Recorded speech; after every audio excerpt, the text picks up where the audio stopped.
Every month, the city of Redding, California, where I live, has an art hop night in our community where the public can meet local artists who are displaying their work in local businesses.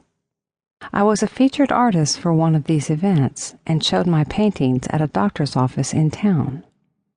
I painted a particular set of paintings specifically for this event, and beforehand, as I usually do when I paint, I soaked in God's presence and asked for a supernatural anointing to be released through my paintbrush.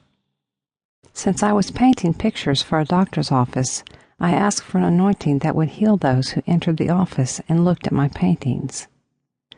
On the art hop night, a family arrived at the doctor's office and we began making small talk. Suddenly, the mother, Wendy Tang, became transfixed by one of my paintings and after a moment abruptly left the room. When she returned, she approached me and asked about buying the painting. I explained to her that I was releasing healing when I painted it and had named it Poppies of Delight.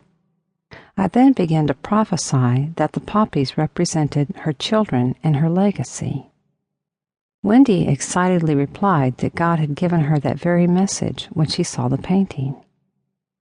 Wendy proceeded to tell me that the painting looked exactly like a scene in a movie she had been watching on a very significant night, over a year earlier. On that night, while cooking dinner for her family, she had an encounter with Jesus in which he revealed himself to her as her best friend. Through childlike faith, she had entered into a long-awaited depth of intimacy in her relationship with God. However, that same day was also a day of grief, for it was the very day she suffered another miscarriage, her fourth miscarriage in 18 months. When she saw the art piece, Poppies of Delight, at the art hop, God began to speak to Wendy about that day over a year prior. Here is her account. God showed me that he could not stand that there had been confusion and hurt surrounding the day that he showed himself to me as my best friend. He had to have that moment redeemed. He had to undo the lies and confusion that the enemy was speaking over that time in my life. He was so determined that he had you paint a picture for me. Then he spoke healing love over me, brought the fullness of restoration from heaven, wrapped me in his arms, and undid it all. Now I have this huge love letter to hang in my house and remind me that he is truly my best friend. After she shared all this with me, I prayed for Wendy. 1 year later, God indeed added another poppy of delight and blessed her family with a healthy baby girl. God restored Wendy spiritually, emotionally, and physically through a painting, not one hanging in a church, but in a doctor's office. Supernatural creativity has the power to breathe life into seemingly hopeless situations. We just have to trust with childlike faith that God has designed us to release this hope through what we have been given. A childlike spirit.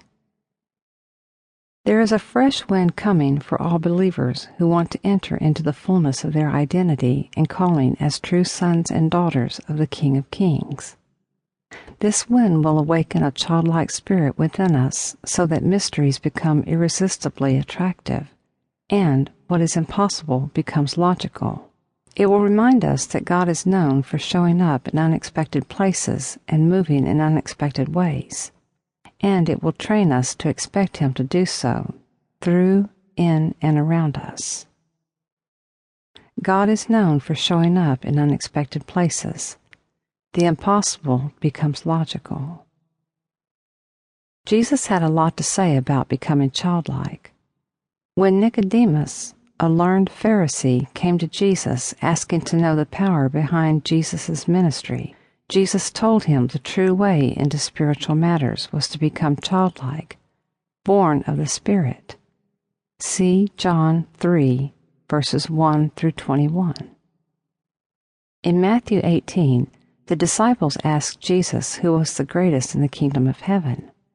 Jesus called a child forward, telling them that unless they changed and became like little children, they would never enter the kingdom. To keep listening to this audiobook for free, click the link in the description. It will take you to a free Audible trial where you can listen to this and many other books for free for 30 days.